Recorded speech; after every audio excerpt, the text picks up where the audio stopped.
하나님은 두려움을 정복하는 믿음을 갖기를 원하십니다.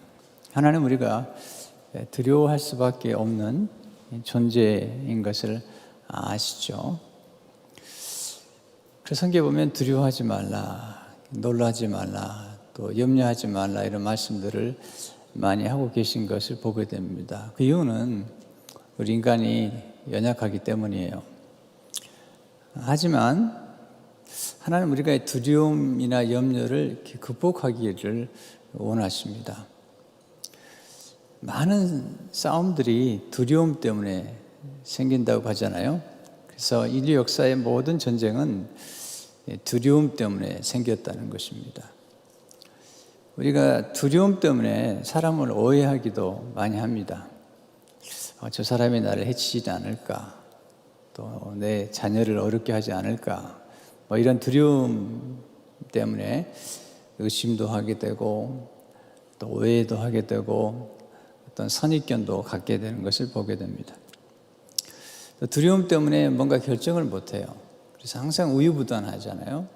우유부단한 게 좋은 건 아니거든요. 늘 우유부단하고 또 불안해하고 또 새로운 일에 도전하지도 못하고 또 어떤 사랑도 시도하지를 못합니다. 심지어는 결혼도 못하죠. 두려운데요. 뭘 어떻게 결혼하겠습니까? 또 어떤 분들은 어떤 분이나 대부분이 어떤 병에 대한 두려움이 있잖아요. 그래서 그 병에 걸릴까봐 늘 두려워하고 염려하는데 시간을 아주 많이 보내게 됩니다. 또 어려운 병에 걸려 있는 가족들이나 또 그런 가족의 내력이 있을 때는 더더구나 거기에 시간을 많이 보내는 것 같습니다. 제가 오래전에 제 누님이 난수암으로 치료를 받으실 때 병원에 가서 닥터를 만나는데 그때 미국 분이에요. 미국 분인데 항암 치료를 받는 분인데 앉아서 이렇게 얘기를 하는 중에 너무 이분이 밝은 거예요. 그리고 걱정이나 염려가 없는 거예요. 제가 궁금해서 물었습니다. 아니 이렇게 지금 항암 치료를 받고 있는데 걱정이 없냐고 그랬더니 자기는 이제는 걱정이 없다는 겁니다. 제가 깜짝 놀라가지고 힘들지 않냐고 힘들지 않는다는 겁니다. 왜냐하면 자기는 그동안에 암에 걸릴까 봐 두려워서 늘 걱정만 하다가 이제 암에 걸려버렸으니까 걱정할 게 없다는 겁니다. 제가 깜짝 놀랐습니다. 본인은 평생 동안 암에 걸릴까 봐 늘 두려워하고 살다가 이제는 암에 걸려버렸으니까 이제는 치료만 하면 된다는 겁니다.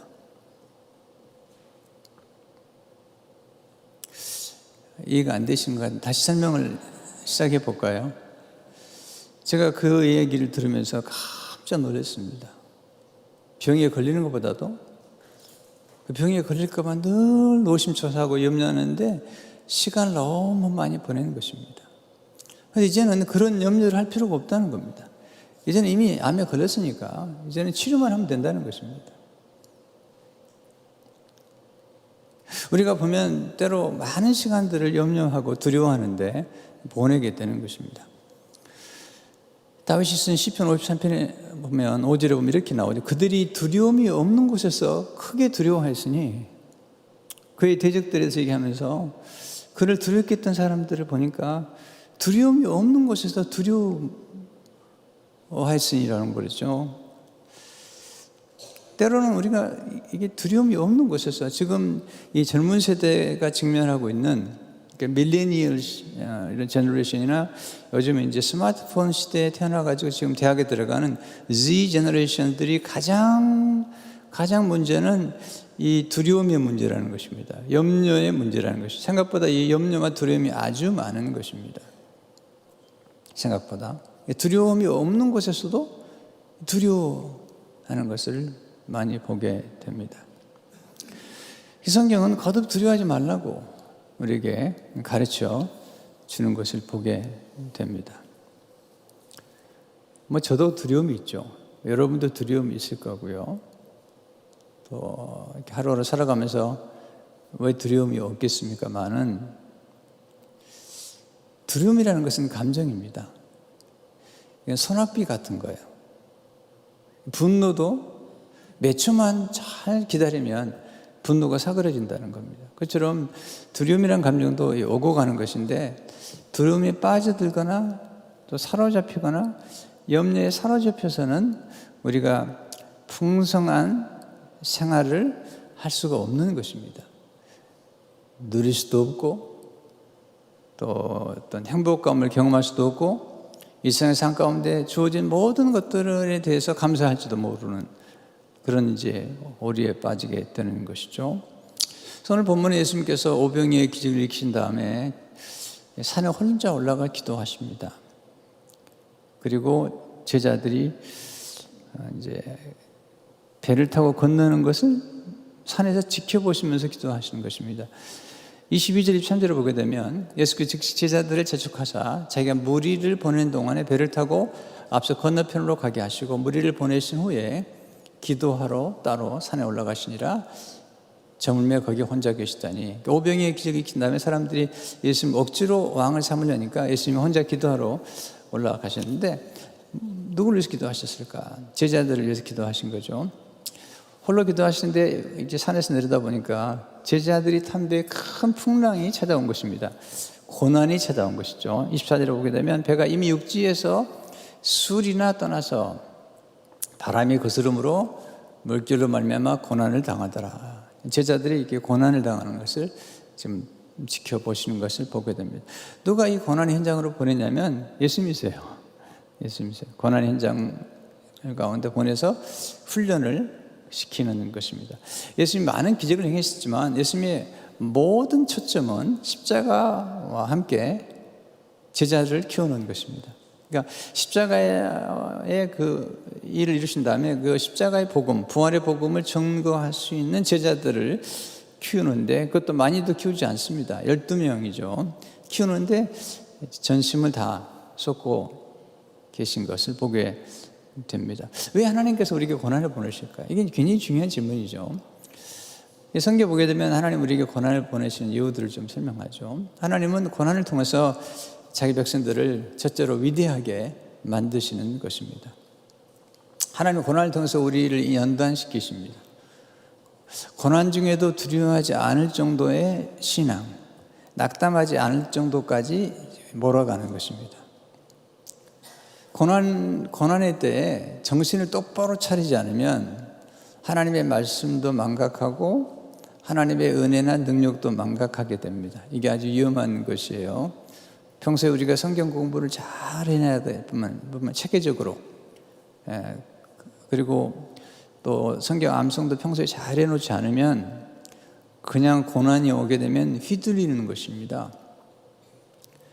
그래서 이 생각과 체계적인 신앙생활과 그리고 올바른 신앙을 갖는 게 아주 중요한 거예요.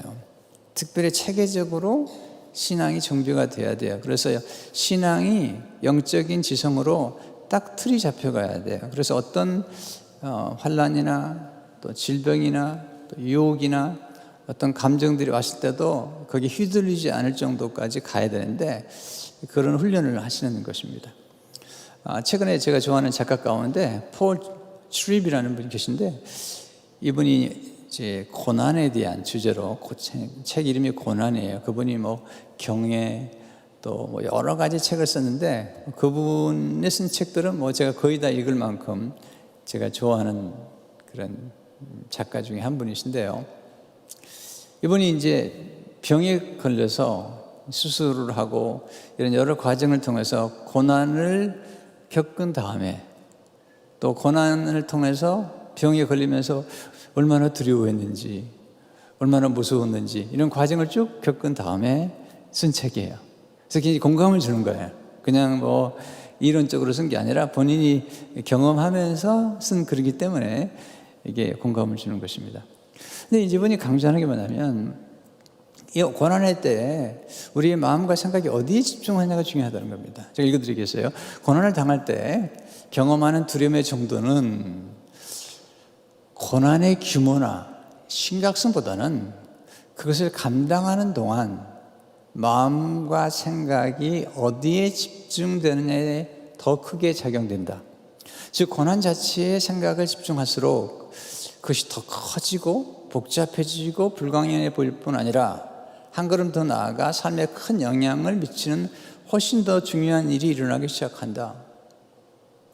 우리 마음의 생각이 어디에 집중하느냐에 중요하다는 거죠. 고난 자체나 어떤 두려움 자체에 집중하게 되면 더 어려운 일이 좀 전개가 될 수도 있다는 것입니다. 그러면서 그는 이렇게 얘기합니다. 고난이 너무도 크게 보여서 마음의 눈을 지배하고 생각을 통제하게 되면 주님의 위대하심과 능력이 왜소해 보인다. 작아 보인다는 거죠. 하나님이 너무 위대해 보여서 고통을 느끼는 사람은 없다. 하나님의 놀라운 영광과 경이로운 능력과 임재의 위로가 보이지 않는 이유는 우리의 관점과 생각이 눈앞의 어려움에 묶이기 때문이다. 바로 그 순간 두려움이 엄습하게 된다는 겁니다. 그러니까 우리가 어떤 상황에도 하나님의 놀라운 영광과 그 경이로우심과 그 능력을 우리가 기억하고 거기에 초점을 맞출 수만 있다면 우리 인생에서 찾아오는 어려움들과 시련들을 극복해낼 수 있다는 것입니다. 이게 훈련이 필요한 것입니다. 이렇게 여기서 우리가 성경을 암송하고 읽고 또 성경을 체계적으로 공부하면서 십자가의 복음, 고난의 복음, 그리고 부활의 복음, 그리고 성령의 능력을 보내주시는 이 복음, 영적으로 우리는 이미 이 땅에 살고 있지만 하늘에 안진 바 되었다고 하는 아주 구체적인 복음을 체계적으로 우리가 공부해 놓지 않으면 이렇게 갑자기 어려움을 당하게 되거나 그럴 경우는 쉽게 흔들릴 수 있다는 것입니다. 그런 면에서 하나님이 쓰시는 사람들은 고난 현장에서 그들이 어떤 고난을 만나도 때로 잠시 흔들릴 수는 있지만 아주 휘둘리지는 않을 정도로 이 평정심을 유지하는 그런 훈련 안에까지 가게 되는 것을 보게 됩니다. 쉽지 않은 일입니다. 제 경험으로 봤을 때도 아주 큰 어려움들을 제 생애 가운데 여러 번 겪었는데 쉽지 않습니다. 제 누님의 어려움이나 또 제 아내가 당했던 그런 어려움들, 그것이 얼마나 우리를 이렇게 두렵게 하는지 또 다리를 이렇게 후들리게 만드는지를 저는 알고 있죠. 자, 그럼에도 불구하고 하나님의 말씀을 암송하고 기억하고 하나님의 위대하심을 늘 기억할 수 있었기 때문에 이 정도까지는 유지가 되지 않았을까 하는 생각을 하는 것입니다. 사도 바울은 수많은 고난을 당한 것입니다. 우리는 고난에 대해서 굉장히 심각하게 보지만 사도 바울이 당한 고난에 비하면 아무것도 아닌 것입니다. 고린도서 11장 23절 20절에 보면 그가 당한 고난에 대해서 이렇게 기록하죠. 그들이 그리스도의 일꾼이냐 정신없는 말을 하거니와 나는 더욱 그러하도다. 내가 수고를 넘치도록 하고 거기에 갇히기도 더 많이 하고 매도 수없이 맞고 여러 번 죽을 뻔하였으니 유대인들에게 40에서 하나 감한 매를 5번 맞았으며 3번 태장으로 맞고 1번 돌로 맞고 3번 파선하고 일주일을 깊은 바다에서 지냈으며 여러 번 여행하면서 강의 위험과 강도 위험과 동족 위험과 이방인 위험과 신의 위험과 광의 위험과 바다 위험과 그 형제 중에 위험을 당하고 또 수고하여며 애쓰고 여러 번 자지 못하고 줄이며 못 마르고 여러 번 굶고 춥고 헐벗었노라. 이게 지금 고난이 이 바울이 당한 고난을 너무 빨리 읽어버려가지고 바울한테 좀 미안해요. 바울이 이 경험이고 보통 어려운 경험들이 이 한 단계 한 단계 건널 때마다 얼마나 어려웠겠습니까만은 그런 고난의 대가였던 것입니다. 고난과 역경과 굴욕과 때로는 어떤 질병이 우리에게 찾아온다 하더라도 너무 두려워하지는 않도록, 왜냐하면 그 과정을 통해서 우리를 훈련시키기 때문이죠. 그럼 하나님께서 히브리 민족을 노예에서 건져냈을 때 고난을 통해서 그들에게 어떤 일을 이루실 것인가에 대해서 몇 가지로 말씀을 하세요. 첫째로 하나님 고난을 통해서 순종을 배우게 하시는 겁니다. 순종, 하나님의 말씀에 대한 순종. 신명기 8장 2절을 보게 되면 내 하나님 여호와께서 이 40년 동안에 내게 광야 길을 걷게 하신 것을 기억하라. 이런 너를 낮추시며 너를 시험하사 내 마음이 어떠한지 그 명령을 지키는지 지키지 않는지를 알려 하십니다. 그러니까 하나님의 말씀에 순종하는, 순종하는. 순종이 굉장히 중요하거든요. 이 순종이 복을 받는 것입니다. 근데 그 순종이 쉽지 않습니다. 고난을 통해서 우리는 순종을 배우는 거예요. 예수님도 고난을 통해서 순종을 배웠다고 말씀하셨잖아요. 이것도 순종하거든요. 염려하지 말라. 이건 명령이거든요. 네. 너희 모든 염려를 주께 맡겨버리라. 이것도 명령이잖아요. 어려운 일이에요. 명령 중에 하나가 범사에 감사하라는 거예요. 아니, 감사할 일이 있을 때 감사하는 건 누구나 하죠. 그러나 하나님 명령까지 범사에 감사하라는 거예요. 항상 기뻐하라는 거예요. 주 안에서. 자, 이런 명령도 우리가 한번 생각해 볼 필요가 있습니다. 두려워할 일이 있다 하더라도 하나님이 두려워하지 말라고 그러잖아요. 명령이죠. 순종하는 거죠. 오늘 하루 동안 내가 두려워하지 않겠다. 오늘 하루 동안 염려하지 않겠다. 이렇게 선택을 하면서 입장을 딱 갖게 되면 상황이 모두 달라지는 것이죠. 두 번째, 가난 고난을 통해서 말씀을 의지하게, 말씀을. 신명기 8장 3절을 보게 되면 너를 낮추시며 너를 줄이게 하시며 또 너를 알지 못하며 내 소상도 알지 못하던 만나를 내게 먹으신 것은 사람이 떡으로만 사는 것이 아니요 여호와 입에서 나오는 모든 말씀으로 사는 줄을 내가 알게 하려 하심이라. 우리 고난을 당할 때 하나님 말씀에 귀를 기울이게 돼요. 고난을 당할 때 옛날에 감동도 없었던 욥기가 그렇게 다가오는 거예요. 네. 시편이 그렇게 다가오는 것입니다. 굉장히 중요한 것입니다. 세 번째, 고난을 통해서 겸손하게 하시잖아요. 신명기 8장 2절을 보면 내게 광야길을 걷게 하신 걸 기억하리 너를 낮추시며. 교만은 패망의 선봉이잖아요. 예수님도 자기를 낮추셨잖아요. 그러니까 순종과 겸손은 영적의 최고봉이에요. 제자의 길을 걷는다는 것은 순종과 겸손의 길을 걷는 것입니다. 거역하고 완악하고 교만하다면 그것은 제자의 길을 걷지 않고 있는 것입니다. 네 번째, 하나님 고난을 통해서 두려움을 정복하는 믿음을 갖게 하시는 거예요.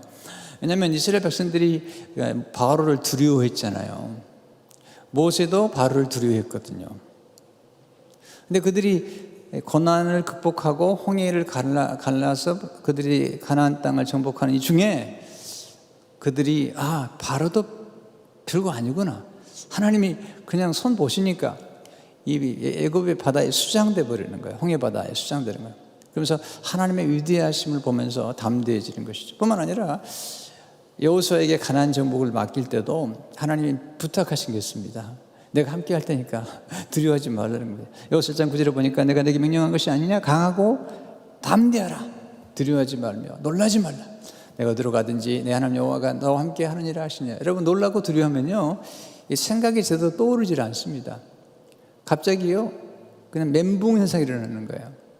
그래서 어떤 일이 왔을 때 물론 어떤 좋지 않은 소식이나 어떤 어려움을 겪을 때 잠시 당황할 수 있지만 그 당황이 오래 가면 안 됩니다. 빨리 마음을 추스려야 됩니다. 예수 그리스도의 능력 안에서. 그래서 고요한 마음을 갖고 그래야지 오늘 제가 목회서신에 쓴 것처럼 해결책이 보이는 거예요. 해결책이요. 그리고 우리가 쓸데없는 오해와 쓸데없는 의심과 이런 생각들로부터 벗어날 수가 있는 겁니다. 우리는 문제를 있는 그대로 보질 않아요. 왜? 두려움 때문에. 그래서 12명의 정탐꾼들이 정탐하고 돌아와가지고 10명의 정탐꾼들이 뭐라고 그러죠? 그들은 거인입니다. 우리는 메뚜기 같다는 거예요. 이건 지나친 과장인 거예요. 근데 2명의 정탐꾼은 저들은 우리 밥이라는 것입니다. 왜? 하나님이 함께 하시기 때문에. 하나님과 함께 문제를 보게 되면 문제를 정확하게 볼 수가 있고요. 하나님이 크신 하나님이 함께 하신다는 걸 생각하면 문제는 문제가 아니라 이것은 기적의 도구에 불과한 것이라는 거예요. 그러니까 우리가 볼 때 관점이 중요한 거고 우리가 누구를 생각하느냐가 굉장히 중요한 거예요. 대부분의 우리가 마음속에 의심과 두려움, 보세요. 누구 하나를 의심해 보세요. 모든 게 다 의혹스러운 거예요. 근데 누군가를 한번 신뢰해 보세요. 하는 모든 것들이 다 신뢰가 되는 것입니다.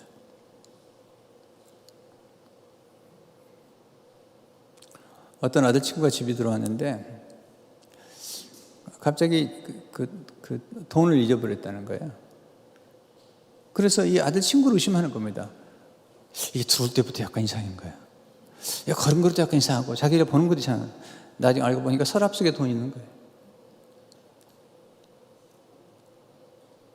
그러니까 이게 두려움 때문에 그런 거죠. 그러니까 하나를 의심하니까 그냥 뭐 걸음걸이도 의심스럽고 들어올 때 살짝 눈을 늘고 들어오는 게 이게 수상하고 이게 또 나를 똑바로 안 본 것도 수상하고 모든 게 수상한 것이란 거예요. 이게 다 어디서 오는 거니까 이게 두려움 때문에. 물론 어떨 때는 뭐 그 사실일 수도 있지만 내가 볼 때는 인생에서 10번 가운데 9번 정도는요 의심할 수도 많아요. 그래가지고 시간을 다 푸는 겁니다. 다섯 번째, 하나님 고난의 끝자락에서 마침내 복을 주시는 거죠. 신명기 8장 10절을 보면 내 조상도 알지 못하던 만나를 광야에서 내게 먹으셨나니 이는 다 너를 낮추시며 너를 시험하사 마침내 내게 복을 주려 하십니다. 네. 고난을 통과하지 않으면 복이 아닙니다. 여러분, 아무리 많은 복을 받아도 그 복을 담는 그릇이 준비가 안 되면 순식간에 다 쏟아버리는 겁니다. 그래서요, 이 부자가 아닌 겁니다. 왜? 그 부를 정확하게 쓸 수 있는 능력이 없으면요, 그건 다 무너져 버리는 것입니다. 네. 근데 고난을 통해서 겸손해지고 또 하나님의 말씀 앞에 귀를 기울이게 되면 인생이라는 게 복을 유지할 수도 있고 그 복을 하나님의 영광을 위해 쓰임받는 도구가 될 수가 있는 것을 보게 되죠. 그래서 고난이 힘든 거지만 우리에게는 큰 축복이라는 사실을 다시 한번 기억하고, 두 번째, 하나님은 고난의 어두운 밤에 찾아오신다는 것입니다. 이게 지금 하나님의 놀라운 일이시죠. 오늘 24절 25절을 보게 되면 배가 이미 육지에서 술이나 떠나서 바람이 거스름으로 물결로 말미암아 고난을 당하더라. 밤 사경에 예수께서 바다 위로 걸어서 제자들에게 오시니, 이 밤 사경이 새벽 3시에서 6시입니다. 그러니까 새벽 동트기 전에 가장 어두울 때에 지금 그들이 고난을 당하는 거예요. 바람이 거스르면 물결을 당하는. 요한복음 18절은 똑같은 말씀이 본문인데 큰 바람이 불어 파도가 일어나더라. 어두운 밤에 찾아오시는 것입니다. 가끔 하나님께서 우리가 정말 어두운 밤에 우리를 찾아오셔서 우리에게 말씀하시죠. 바울이 유라굴라 광풍을 만나서 그 어두운 밤에, 칠흑같이 어두운 밤에 며칠 동안 어두운 겁니다. 근데 하나님 찾아오셔서, 밤에 찾아오셔서 말씀을 하시잖아요. 사도행 27장 23절 25절 보면 내 생각 속한 바 곧 내가 섬기는 하나님의 사자가 어젯밤에 내 곁에 서서 말하되 바울아 두려워하지 말라. 내가 가이사 앞에 서야 하겠고 또 하나님께서 너와 함께 항의하는 자를 다 내게 주셨다 하셨으니 그러므로 여러분이 안심하라. 나는 내게 말씀하신 그대로 드리라고 하나님을 믿노라. 이게 이제 하나님 주신 노래죠. 여기 35장 10절을 보니까 나를 지으신 하나님은 어디 계시냐고 하며 밤에 노래를 주시는 자가 어디 계시냐고 말하는 자가 없다. 밤에 노래를 주신대요. 가끔 하나님께서 밤에 노래를 부르게 하세요. 제가 한번 설교한 적이 있는데 제 아내가 수술 후에 너무너무 고통스러운 거예요. 네. 굉장히 독한 페인킬러를 먹어도 4시간이 지나면 다시 찾아오는 겁니다. 근데 주로 새벽 2시에 일어나게 돼요. 저를 깨죠. 그럼 제가 일어나서 이제 약을 먹인 다음에 그냥 30분 걸어요.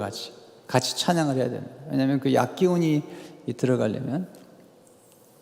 그때 밤에 노래를 부르면서 욥기의 이야기, 또 시편에 나오는 밤의 노래가 떠오르더라고요. 근데 밤은 깊지를 않습니다. 곧 찾아오는 새벽이라는 게. 우리가 두려움이나 어떤 분노나 염려라는 것이 우리를 어택한다고 그러거든요. 패닉 어택이라고 하는데 이건 어택하지만 오래가지 않습니다. 이걸 잘 알아야 됩니다. 여러분 때는 우울하지만 그 우울은 감기와 같은 것이고 소낙배 같은 것입니다. 조금만 지나면 괜찮아져요. 우리가 이걸 경험해야 됩니다. 내가 염려가 온다 하더라도 하나님 말씀 앞에 조금만 기다리고 기도하게 되면 이게 사라지는데, 그게 막 그냥 너무 두려워가지고 떨면 이게 이제 더 오래 머물고 우리를 이렇게 사로잡는 그런 경험들을 하게 되는 것이잖아요. 여러분이 좀 기분이 나쁘고 불편할 때도 이게 한순간이 지나가지, 그리고 좀 지나가서 나중에 잠만 자고 일어나도 괜찮아요. 성경 암송 몇 절 하고 나도 괜찮아지거든요. 근데 이건 다 감정이라는 거예요.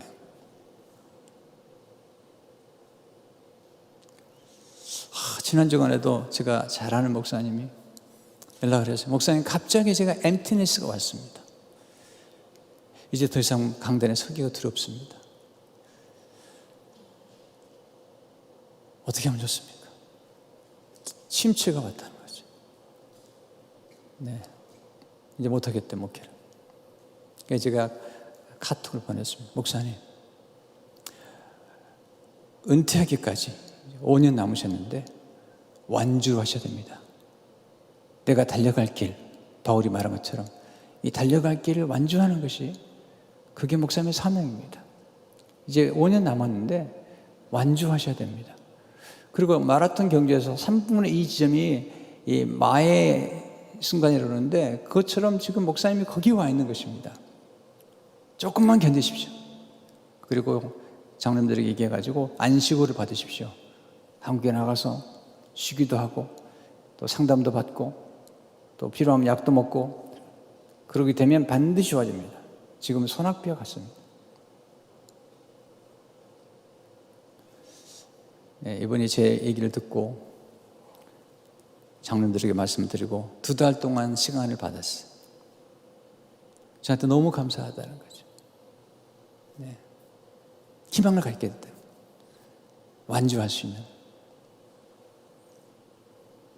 한국에 가시면 제가 아는 목사님들 있으니까 만나서 얘기해가지고 소개를 받고. 네. 이분이 그래 소낙비와 같습니다. 네, 그래 소낙비와. 제가 경험했거든요. 네, 뭐 비행기 탈 때 좀 걱정하는 분들 계시잖아요. 비행기 타기 전에 많이 걱정을 해요. 타기 전부터 걱정을 해요. 타가지고는 걱정을 못 해요. 왜냐하면 걱정해봐도 소용없으니까. 걱정을 포기해버리는 거예요. 타기 전에 난 3달 전부터 공부하고 걱정하는 거예요. 비행기 타면 어떻게 되나. 3달 동안 시간을 낭비하는 거예요. 비행기 딱 타는 순간에 이제는 비행기 탔으니까 걱정해도 소용없어요. 뛰어내리겠어요, 저희가? 네. 그러니까 우리 순간에 우리가 지나간 세월 동안에 뭐 굉장히 어려운 경우도 많이 했지만 이제 인생 다 끝났다고 생각했던 순간에 끝났습니까? 끝나지 않았습니까? 안 끝났어요. 우리가 지나간 과거에 대해 하나님 베푸신 애들, 우리가 힘들고 어려운 그 많은 순간 동안에 그 사이에 우리의 믿음이 근육이 생기고 이 두려움을 극복해낼 수 있는 믿음이 생긴 거거든요.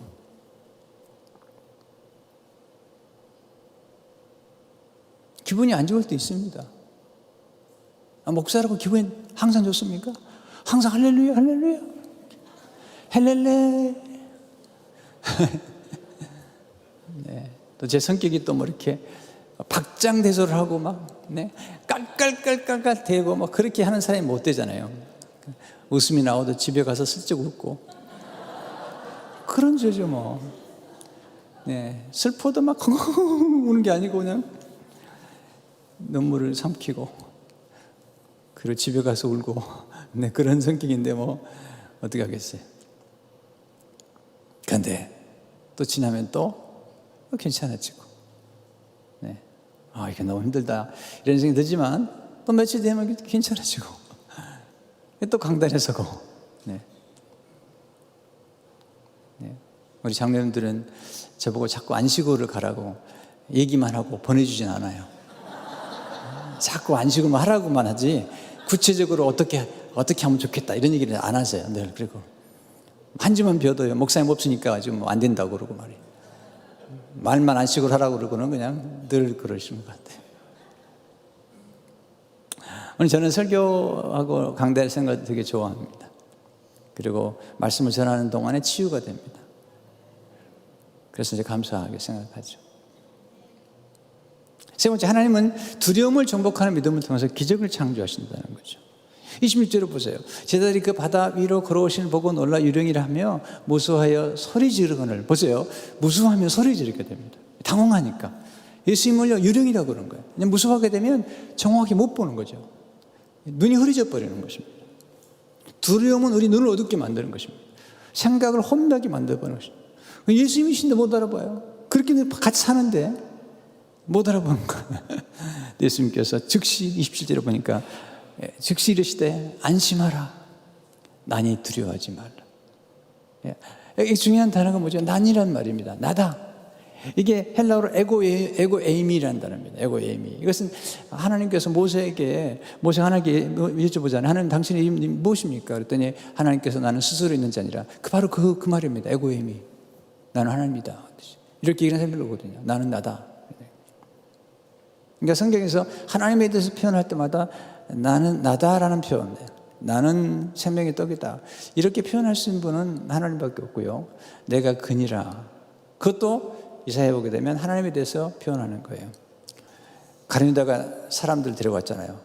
막 뭉치를 가지고 왔어요. 클럽 같은 거 가지고 와서 그때 예수님께서 묻죠. 누굴 찾느냐? 예, 나사렛 예수입니다. 그랬더니 5절을 보니까 대답하고 나사렛 예수를 하거늘 이르시되 내가 그니라. I am he.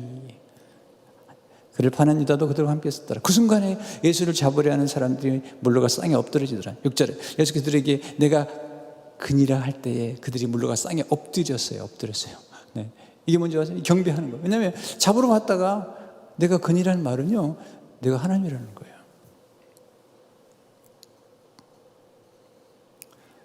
예수님께서 일단 두려움을 이렇게 잠식시키잖아요. 두려워하지 말라. 그랬더니 베드로가 힘이 나가지고 바다 위로 걸어오게 해달라고, 또 베드로가 또 금세 또 그렇게 두려워하던 베드로가 금방 또 바뀌어가지고 나를 바다 위로 걷게 해달라고, 물 위로. 28, 29절 보면 베드로가 대답하되 주여 만일 주님이시거든 나를 명하사 물 위로 오라 하시니 오라 하신 베드로가 배에서 내려 물 위로 걸어서 여짜오되. 이 믿음이 굉장히 중요하잖아요. 베드로가 두려움을 정하고 모험하는 믿음을 가진 것입니다. 근데 문제는 뭐냐면 이렇게 바다 위를 물 위를 걸어가다가 풍랑을 보고 또 빠진 거죠. 30절에 보면 바람을 보고 무서워 빠져가는지라 소리 질러 이르되, 두려워하면 자꾸 소리를 질러요. 이제는 주여 나를 구원하사니 베드로께서 즉시 손을 내밀어 그를 붙잡으시며 이르시되 믿음이 작은 자가 왜 의심하였느냐 하시고, 두려워하면 의심하게 되고 소리 지르게 되고 그리고 착시 현상이 일어나게 되는 것입니다. 그때 예수님께서 손을 내밀어 붙잡아 주시잖아요. 베드로가 물에 빠진 이유는 예수님을 바라보지 않고 풍랑을 바라보는 것입니다. 그래서 우리가 믿음이 어떻게, 나중에 보면 베드로의 믿음이 굉장히 커졌거든요. 나중에 보면요. 어떻게 믿음이 성장하시죠? 첫째로 작은 믿음을 활용함으로 믿음을 성장시키셔야 됩니다. 처음부터 큰 믿음을 가진 사람은 없습니다. 작은 믿음을 점점 근육처럼 서서히 키워가는 것입니다. 마태복음 20절 보게 되면 이르시되 너희 믿음이 작은 까닭이 아니라 신실은 너희에게 이르노니 만일 너희에게 믿음이 겨자씨 하나만큼만 있어도 이 산을 명하여 저기로 옮겨지라 하면 옮겨질 것이요 또 너희가 못할 것이 없으리라. 겨자씨만한 믿음. 이 믿음이 점점 커지는 것입니다. 두 번째로 새로운 일에 도전하는 모험을 통해서 믿음을 성장하는 것입니다. 베드로가 비록 바다 위를 걷다가 물에 빠졌지만 그런 바다 위를 걸었던 사람은 예수님 외에 베드로밖에 없습니다. 실패를 두려워하지 마십시오. 허먼 멜빌이라고 하는 유명한 소설가죠. 백경이라는 분의 선배인데 어디서도 실패해 본 적이 없는 사람, 그 사람은 위대해질 수 없다. 실패는 위대함의 테스트라는 거죠. 실패를 경험하는 거죠. 제가 이제 목사님들 만나게 되면 목사님들이 굉장히 제 이렇게 강의나 이런 거 되게 좋아하세요. 근데 대부분이 저한테 물어보는 게 뭐냐면 목사님 실패를 어떻게 극복하셨는지요. 그래서 이분들이 제가 뭐 목회를 어떻게 하고 이런 게 아니라 실패 공감, 내가 어떻게 실패했느냐를 물어보고 그 다음에 어떻게 실패를 극복했는지를 물어보면서 위로를 받는 거예요. 저도 굉장히 안전한 걸 좋아하는 사람입니다. 근데 예수 믿고 나서 모험하는 믿음을 갖게 됐어요.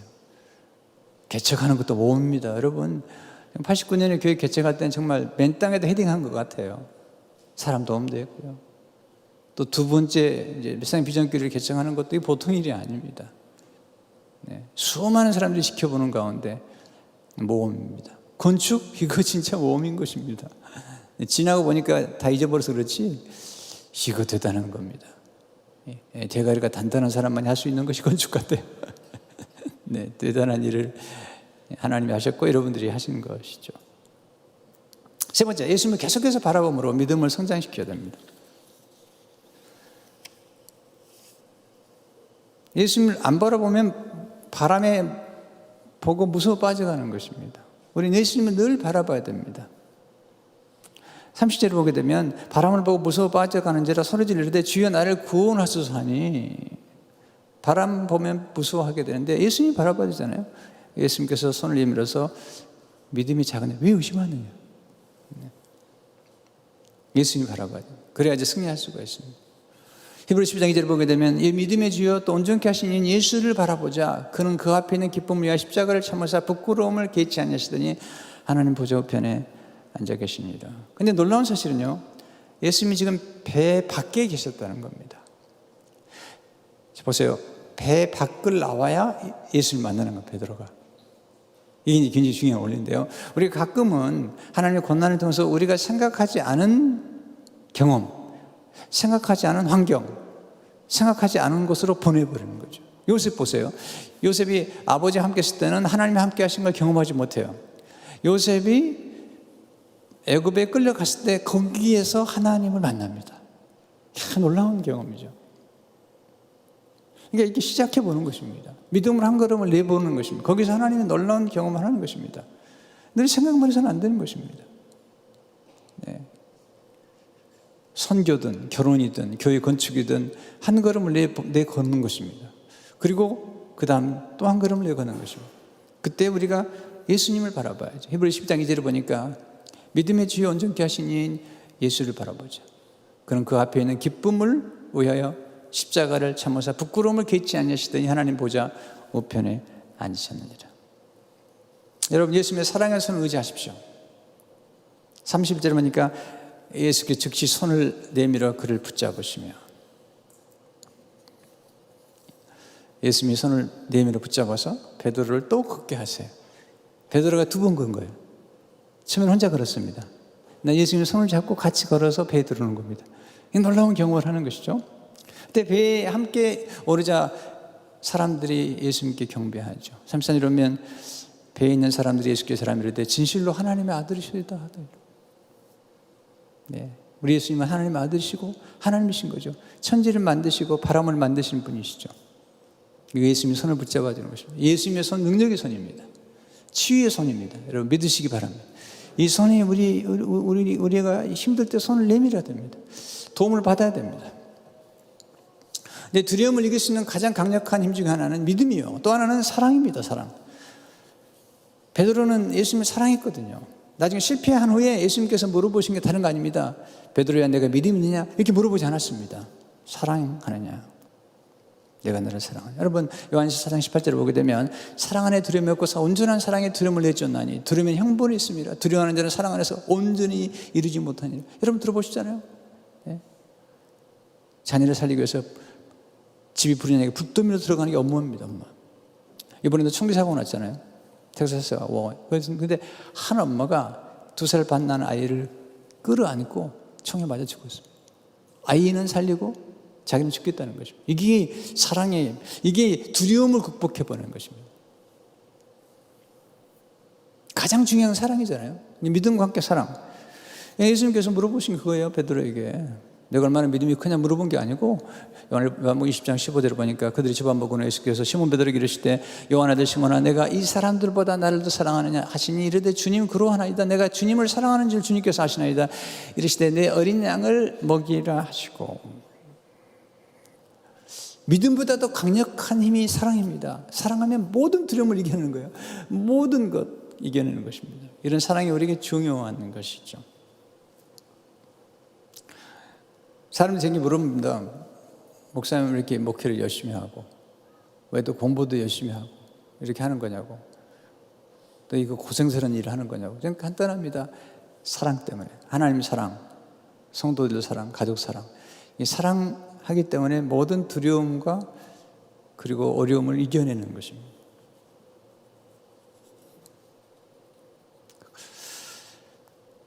나중에 베드로가 결국은 예수님을 사랑하기 때문에 순교까지 하잖아요. 어떻게 이 사랑이 우리 안에서 역사할 수 있겠는가? 성령님밖에 없습니다. 로마서 5장 5절을 보게 되면 소망이 우리를 부끄럽게 하지 아니하면 우리에게 주신 성령으로 말미암아 하나님의 사랑이 우리 마음에 부음받음이니 하나님의 사랑이 우리에게 이게 예배입니다. 이것이 하나님께 기도하는 것입니다. 그래서 하나님의 성령으로 말미암아서 우리 안에 사랑의 부음바 될 때 그때 우리가 두려움을 이겨낼 수가 있는 것입니다. 사랑하면 두려움을 다 극복해버리는 것입니다. 문제가 안 되는 것입니다. 사랑하게 되면. 여러분, 두려움이 없다면 인간이 아닙니다. 저도 두려워할 때가 있습니다. 아니, 두려워하죠. 사람이기 때문에. 그러나 두려워도 하지만 두려움을 정복할 수도 있습니다. 왜? 하나님이 함께 하시기 때문에. 하나님 말씀 역사하기 때문에 우리가 믿음을 갖고 특별히 사랑을 갖게 되면 영원하신 하나님 흔들리지 아니하시는, 영원히 흔들리지 아니하시고 영원히 두려워하지 아니하시는 그 하나님의 손을 붙잡을 때 우리는 흔들림이 없이 어려움 중에도 걸어갈 수가 있는 것입니다. 여러분, 인생에서 잠시 흔들릴 수 있지만 너무 흔들리시면 안 됩니다. 특별히 지도자들은 지도자의 첫 번째 자질이 뭔가? 윈스턴 처칠은 용기라는 것입니다. 지도자도 울 수 있습니다. 흐느낄 수 있습니다. 그러나 잠시 흔들리고 굳게 서야 되죠. 그게 아버지가 하는 일입니다. 가정에 어려움이 있죠. 또 싱글맘이 하는 것이죠.